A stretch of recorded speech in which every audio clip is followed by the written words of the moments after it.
This is always a problem after you get to speak after Raghu. The first thing you have to do is adjust the mic.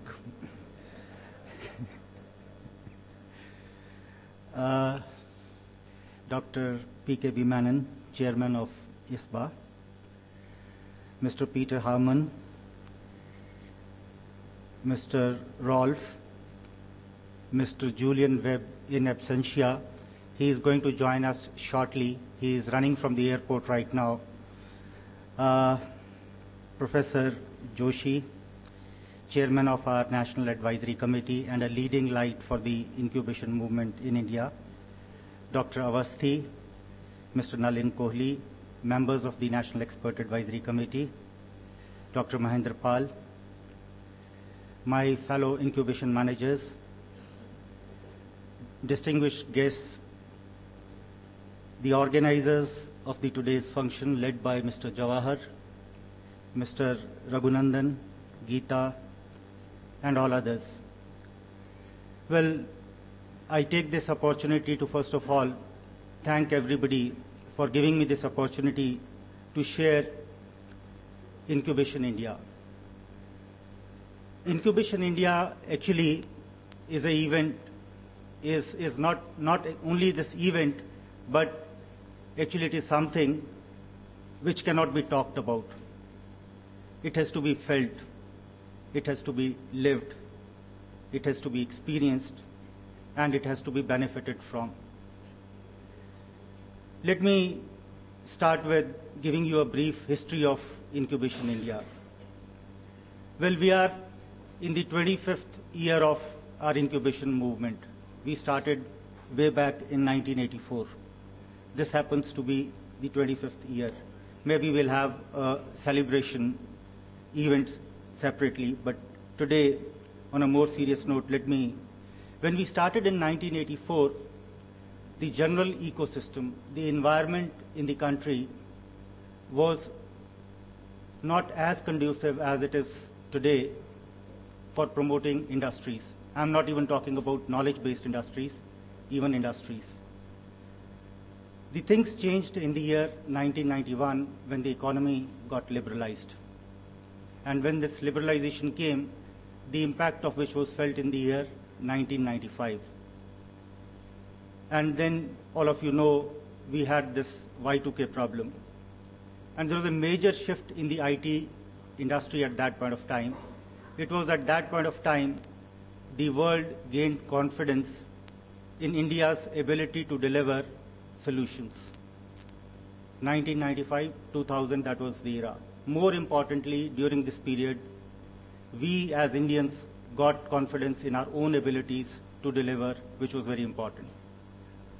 2001 was the time when we started the incubator movement. We had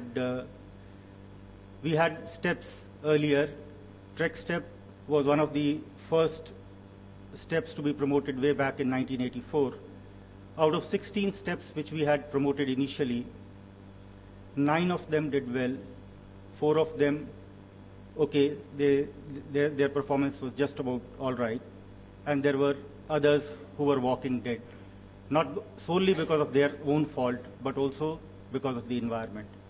But this gave us a lot of lessons. This gave us a lot of lessons as to why these institutions failed, what were the problems, and then 2001 was the year when we started the incubator movement. When we started this movement, I think there's no looking back now, because the environment was good, the ecosystem was good, things were happening. But once again, we are again challenged now with the economic meltdown. Yesterday, we were discussing this, and while there are problems which have come because of this, there are opportunities which have emerged.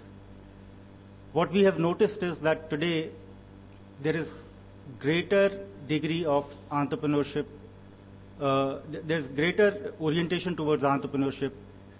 The employees who have actually been either they have sought retirement, they have been forced to quit, they are now looking at entrepreneurial opportunities. Some of the incubators even said that they have a waiting list for incubators now to come in. And the other thing is the companies inside the incubators, they are also getting people at a reasonable cost at this point of time. Now, while there is a problem, there is an opportunity simultaneously. Well, any incubation movement derives its strength from industry, from the multinational corporations, the local industry, the small industry, the big industry. Over the years, we have been able to partner with a lot of MNCs, a lot of industries, which have actually supported this movement. The case in point is the Intel Corporation, the Lockheed Corporation, IBM, HP.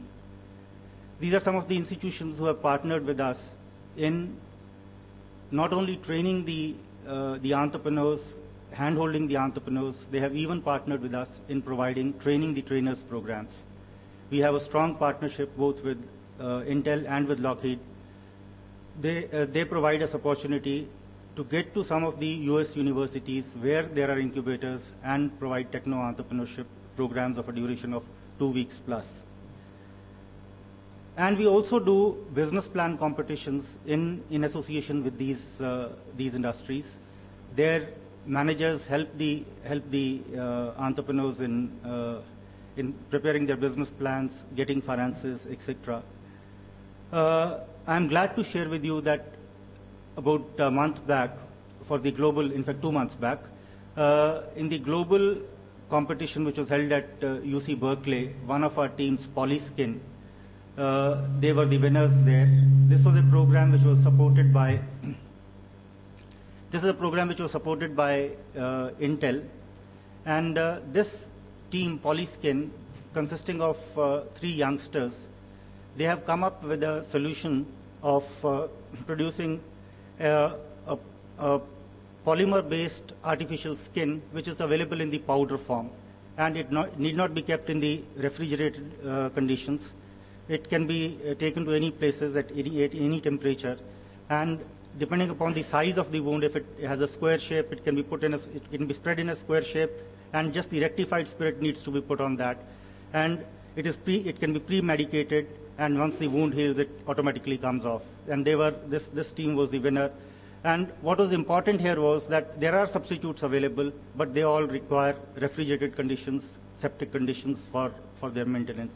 This is useful for countries like India, where the temperatures are high and difficult to keep that in the refrigerated conditions. So this is one innovation. I can keep talking about such innovations, some very interesting innovations which have come through the incubation route. So what I basically want to say is that today, this event in the inaugural, we are celebrating innovation and entrepreneurship, and both together incubation. We are celebrating incubation. Thank you very much. Thanks a lot.